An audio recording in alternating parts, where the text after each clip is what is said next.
你是卖花女，阴差阳错嫁给了侯府世子，经历虐身、虐心、流产后，他就会彻底爱上你。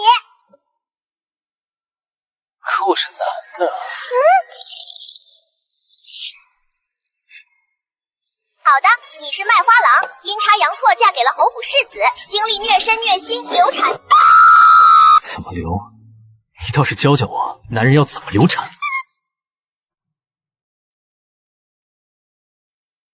我一觉睡醒穿越了，有道脆生生的声音还一直在我脑海里响。欢迎宿主来到霸道世子俏花娘的世界，只要在这里完成剧情寿终正寝，就能顺利回到现实并领取大奖哦。首先，你的身份是卖花女。我是男的。好的，那你的身份是卖花郎。为什么要卖花？我就不能卖点更有男子气概的东西？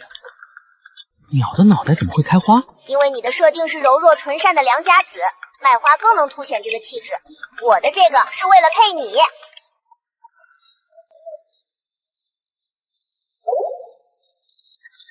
这个是性格设定，跟外貌没有关系的。行吧。我单手推着花车，抽了根草叼在嘴里，大大咧咧的上街卖花。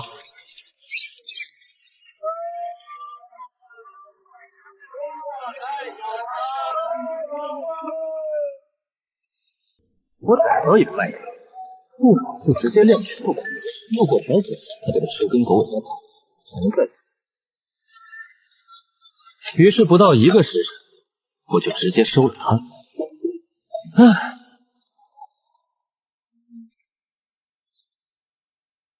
怎样？够不够纯善？够不够柔弱？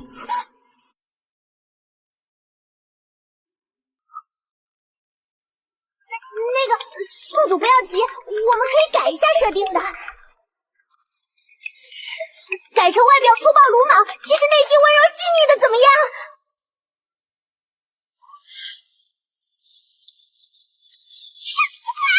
是男主，他又出现了！男主情诉我，住的情愫啊！快，宿主，快点！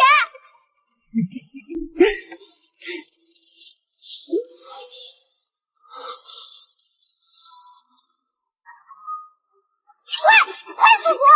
只要你以身相许，给他结起果！宿主，别暴力！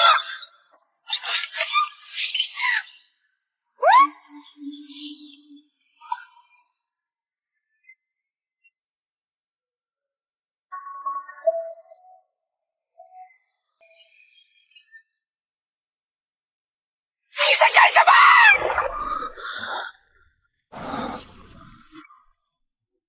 给他解毒？不是这样解毒的呀！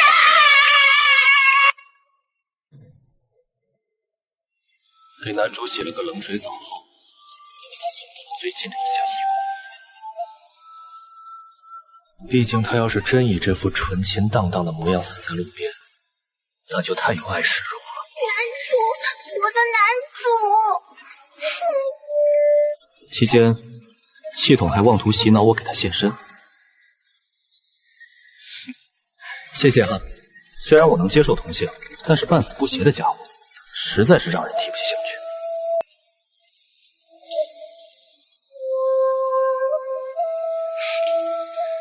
更何况以现在这种情形，他，哎呀，这公子种的可是西域情毒，奇得很，一般草药没效果的。奇得很，有多奇？相当罕见，看来只有以身体为解药，才能帮这位公子渡过难关了。他一边说一边暗搓搓的看我，我怀疑他跟系统是一伙的。老先生去过西域？不曾去过，只略有了解。略有了解就能对这么罕见的东西一清二楚？你有点东西啊！天哪，你不会是西域派来的卧底吧？天哪，这位公子不会就是你害的吧？啊，这怎么就扯到那方面了？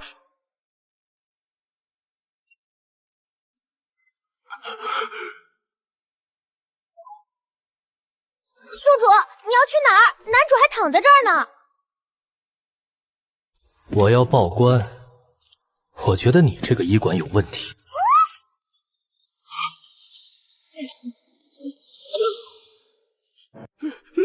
老夫清清白白啊！是你自己说的，他中的西域来的毒还是特别罕见的类型。京城出现了这种东西，找官府报备是每个百姓应尽的义务。小哥留步，小哥留步！其实这毒也不是很罕见，老夫能解，老夫能解的。这不，男主的危机不就能解决了吗？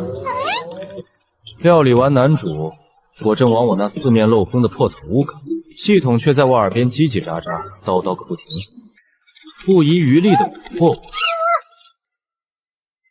主，我们就这么走了吗？不等男主醒来吗？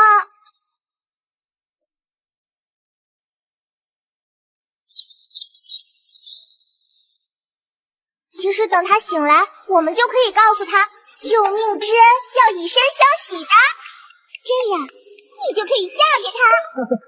敬谢不逊。为什么呀？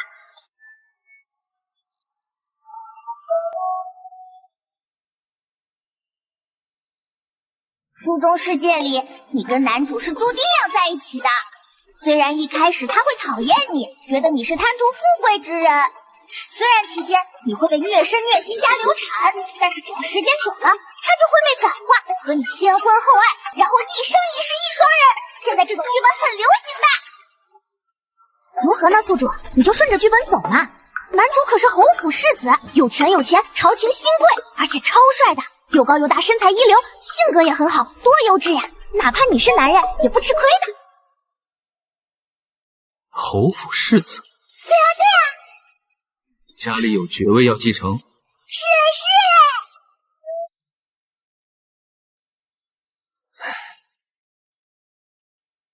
那他跟我一生一世一双人，不怕绝后吗？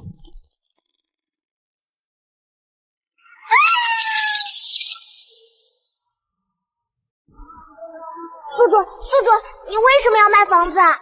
卖掉了房子，男主以后还怎么找你啊？为了跳出系统预设的剧情线，第二日我便去了雅好，打算卖掉房子，然后从此天高任鸟飞。可哪知刚到巷口，就被一辆豪华马车堵住了路。昨日是你救了本世子。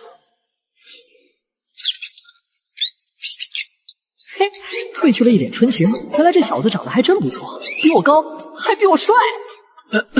总之，虽然你救了本世子，但是不要妄想你不该得的东西。你要等我纠结几天，然后我才能来提亲。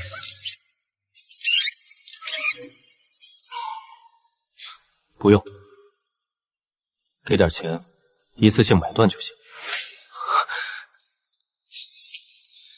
虽然你装出这副不在意的样子，但我知道你内心肯定很难过。我难过个头啊！你懂点人情世故行吗？我手都伸老半天了，怎么还没表示啊？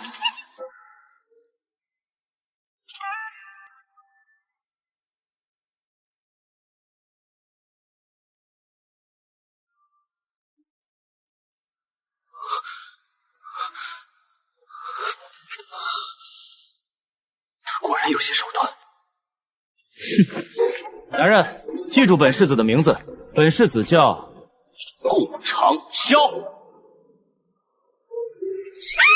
主脸红了，男主脸红了，他一定是喜欢你。接下来只要等着与故事走运，相信你们的感情很快就能升温，然后成双成对啦！小嘴巴，别说话！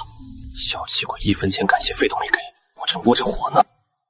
第3日，我顺利卖掉了房子，上交了地契，卷起全部家装，搬去了郊外。剧情也偏离的太离谱了。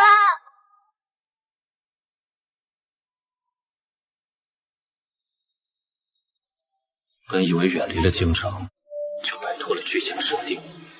哪料，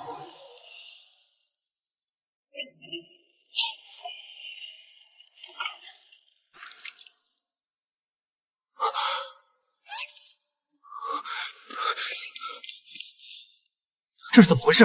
宿主，这是世界的修正之力，为了让你们俩修成正果，就直接让顾世子送上门来了。挑个好点的时间行不行？现在深更半夜的，突然一个血刺呼啦的人倒在门口，真的很吓人。而且送这么个大雪人上门，这世界的修正之力是想干嘛？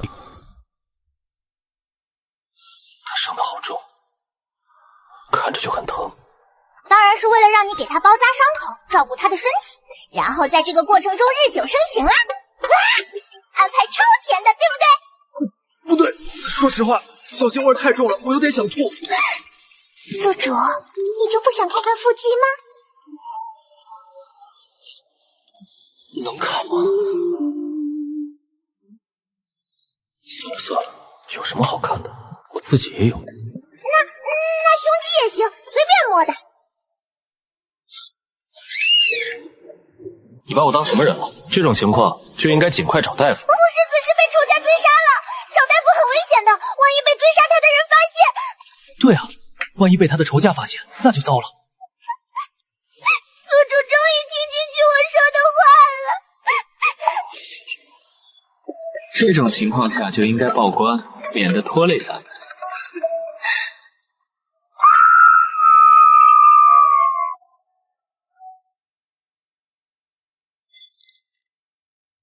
等将顾长萧送去官府后，系统也就彻底失去了蛊惑我的力气。他看起来似乎已经做好了跟我一起在书里默默无闻的打算。然而等再次见到顾长萧后，他又蛮懒了。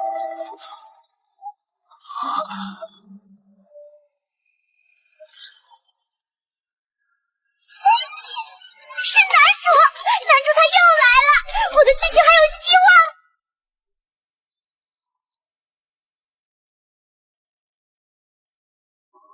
真不愧是男主，受了那么重的伤，竟然短短10天就能生龙活虎的来找我了。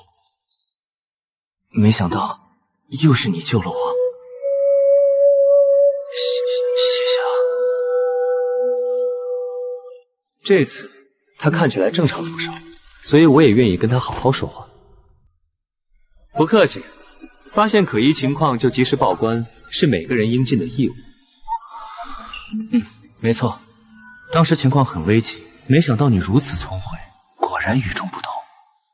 这样，我觉得你人不错，不如你就跟在我身边，好不好？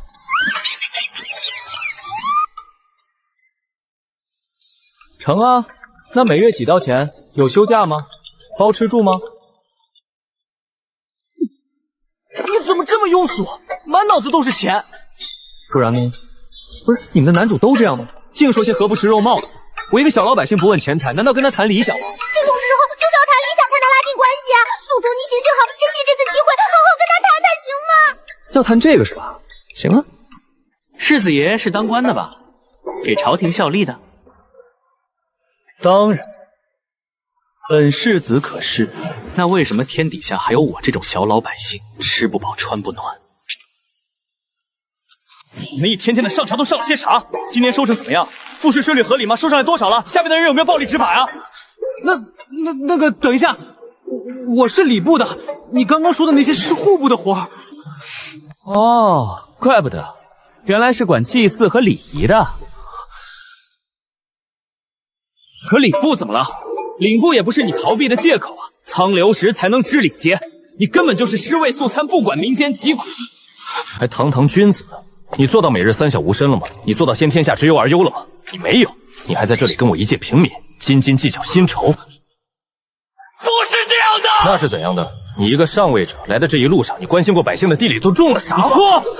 住嘴啊，宿主！男主都要被你说哭了，你不能这样啊！我是你用这个太小的方法。我没让你这样谈。哎，你真的好不讲理！你，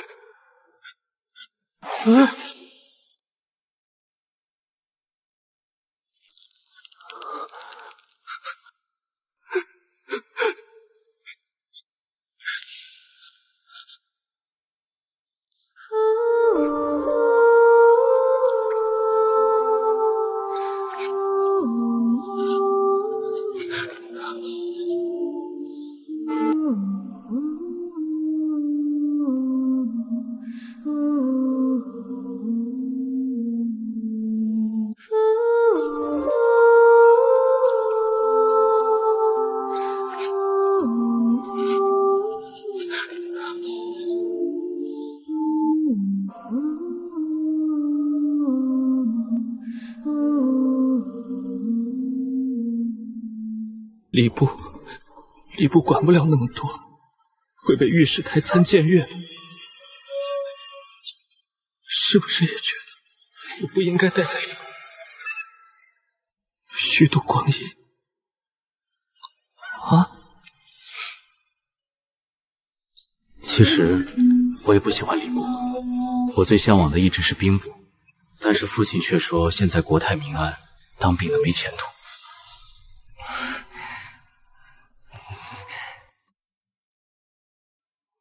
这个看你自己吧，也不必事事都按照老人家的期来做。如果你真想当将军的话，真的吗？我可以不按照既定好来，哪怕不被看好。谁敢不看好兵部啊？你这文设定太有问题了。国泰民安是好事，但还是要居安思危嘛。如果因为天下太平就疏于练兵，那遇到突发情况该怎么办？你简直说的太对了！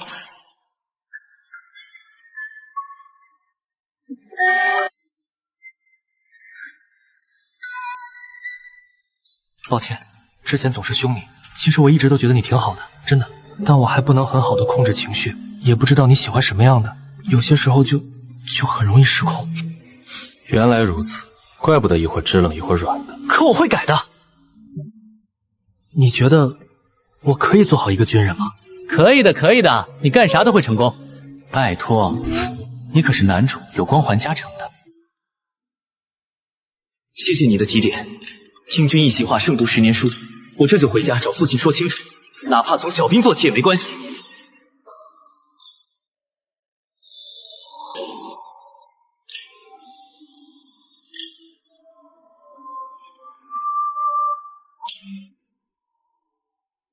这也行？不愧是宿主，手段果然高明，男主竟然就这样被你收服了。但他还是没给钱，小气鬼一个。这样的人我是不会喜欢的。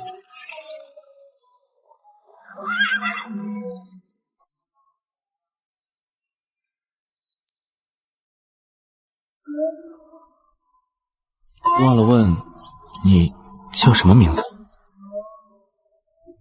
我叫什么来着？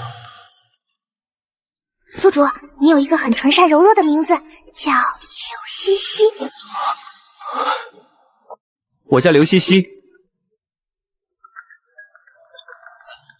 我知道了，日后再会。